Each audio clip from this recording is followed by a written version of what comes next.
Bismillah, Assalamualaikum warahmatullahi wabarakatuh. Selamat bergabung teman-teman semua.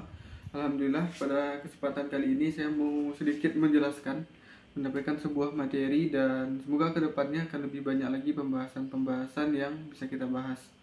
Baik, pada kesempatan kali ini saya bakalan menjelaskan tentang 5 kesalahan umum dalam ilustrasi dan bagaimana cara kita itu menghindarinya.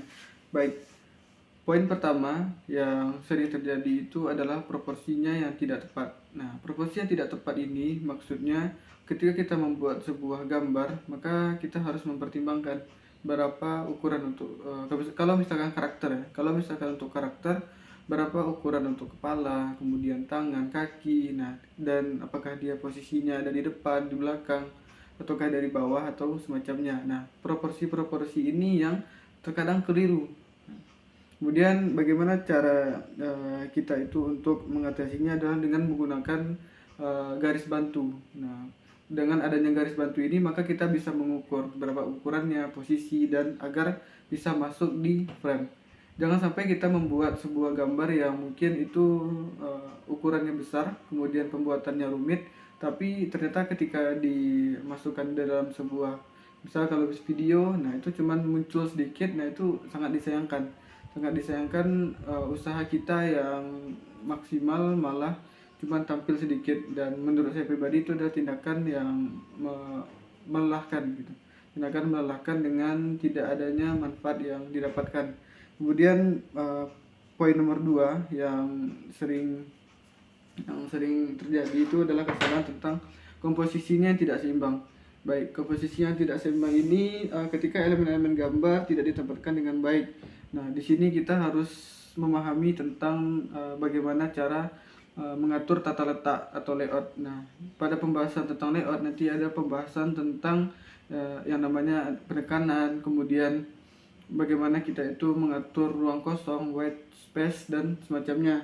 Kemudian bagaimana cara kita untuk menghindari agar komposisi ini bisa lebih bagus. Nah, yang semula itu berantakan kemudian menjadi bagus, cara-caranya adalah dengan mempelajari yang namanya prinsip dasar komposisi.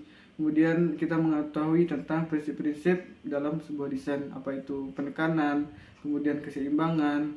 Nah, itu harus kita pelajari. Jangan sampai kita memunculkan hal-hal yang tidak penting dan mengabaikan hal-hal yang penting.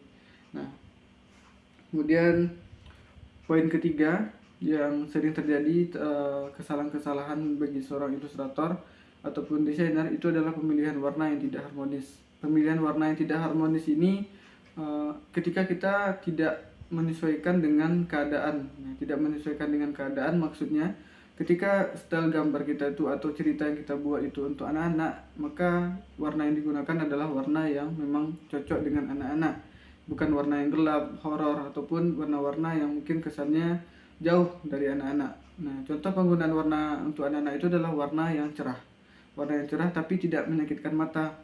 Karena ketika warna itu terlalu cerah, yang artinya mirip seperti warna neon atau warna-warna yang sangat terang, maka itu akan membuat mata menjadi lelah. Kemudian warna yang redup juga tidak cocok karena itu akan mempengaruhi psikologis orang yang melihatnya, apalagi anak-anak. Itu akan membuat gambar menjadi terlihat seperti kurang bersemangat. Kemudian poin nomor 4 adalah kita terlalu banyak membuat bagian-bagian yang detail sehingga kita mengabaikan hal-hal yang mungkin lebih penting. Artinya kita menghabiskan banyak waktu untuk membuat sesuatu yang mungkin bisa dikerjakan nanti, sehingga waktu kita habis di sana, dan seharusnya kita bisa membuat dengan seimbang bagian antara satu dengan yang lainnya, tapi karena fokus di satu hal maka gambar kita itu menjadi seperti tidak seimbang. Ada bagian yang sangat detail dan ada bagian yang mungkin terkesan biasa. Nah, itu kesalahan. Nah, poin nomor 5 itu adalah kurangnya konsistensi. Nah, kita harus konsisten. Misalkan kita membuat sebuah gambar, stylenya apakah realistik ataupun yang tema anak-anak atau yang temanya itu sederhana. Jangan sampai kita berkeinginan membuat yang realistik, tapi ketika kita sudah lelah, nah kita mulai bikin orang-orang, bikin sembarangan.